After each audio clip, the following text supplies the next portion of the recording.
Alright, before I begin this video, I have a quick announcement to make. I have finally decided on a new name for this channel. It was previously known as Aura Anime, but now it's dubbed as Infinite Films to keep in line with Infinite Aura, my gaming channel. Alright, with that out of the way, let's get started with this video.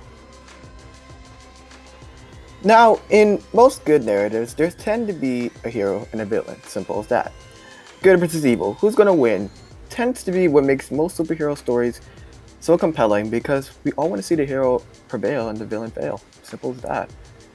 However, time and time and again, we are given a villain who at face value appears to be committing violence for the sake of chaos and destruction and all of that jazz, to be honest. But more recently, we've been getting a lot more villains who are a lot more complicated and who are committing the acts for personal reasons that most people actually can get behind. And it's a lot more relatable, to be honest. So in this new series, Villain Breakdown, we are going to be discussing a villain's true motives behind their actions and whether or not they are truly justified in what they're doing, and scale them from a true cold-hearted villain to a villain who acts as a villain of the week, seeking anarchy and chaos, or a villain we should actually root for just as much as the hero, because sometimes even villains deserve some sympathy, and why not? This week, however, I will not be discussing Stain from My Hero Academia because he will get a decently long video for himself in the future, and the channel is kind of cluttered with My Hero Academia and I need to give it a break. The first villain I want to present to this series is Kingpin from Spider-Man Into Spiderverse. This movie is one of my favorite anime movies in recent history and rightfully deserves to be the first movie I cover with the villain of Kingpin. First, let's look at Kingpin. We are focusing on the Kingpin from the Miles Morales Spiderverse, which is one of my personal favorite universes, mainly because both me and Miles are Dominicans that live in Brooklyn, but that's a bit of a sidetrack.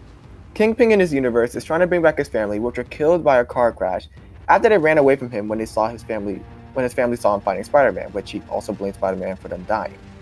For the most part, the plan seems pretty straightforward. His method of bringing them back is a bit unique, partially because he's trying to take his family from an alternate universe, which even if he pulls it off, he only hurts another version of himself anyways. And, well, that truly isn't his family anyways, so what's the point? No sentimental values. That's the point, though.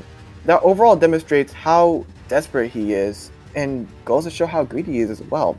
He is willing to ruin the life of an alternate version of himself for his own personal intentions without focusing on the consequences that it can have in the long term. His lack of empathy is really highlighted in this plan of his. He is going to steal his family from an alternate version of himself and steal away from the life they live as well. This does fit his character. He is a greedy, unempathetic person who only wants what he wants and when he wants it, and will get it by any means necessary.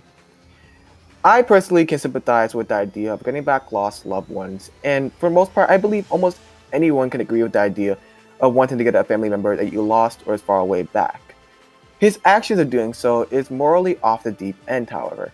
He is willing to tear apart a few universes, including the one he lives in, kills a few people, even his own allies like the Prowler, just for hesitating to kill Miles, and even is willing to steal from another world's version of himself to get what he truly wants. While in ideology, his values are fair and almost anyone would sympathize with his desire to get his family back, ultimately, morally, he just isn't in the gray area like most sympathetic villains. I believe his actions far outweigh the supposed benefits because all the destruction it causes. With all that in mind, I can say that while at face value Kingpin is a villain who is in the moral gray area, when you look at everything he's willing to do and willing to hurt and destroy, he is deeper into the red than at first glance.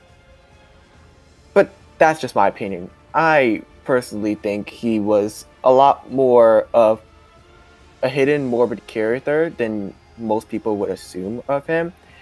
And that's how I view Kingpin from the Miles Morales Spiderverse. Alright, what do you guys think? Do you agree with my analysis of Kingpin? Or was I too harsh, or was I not harsh enough? Tell me in the comment section below. What do you think of Kingpin as a villain? Is he more sympathetic that I gave him points for, or not? Don't forget to like and sub for more content and to see the future of this series. Now, while you guys are down there, I'm gonna start researching for next week's video, where we're gonna go to Avatar: The Last Airbender for one of their villains and why I think they deserve more leniency than they get.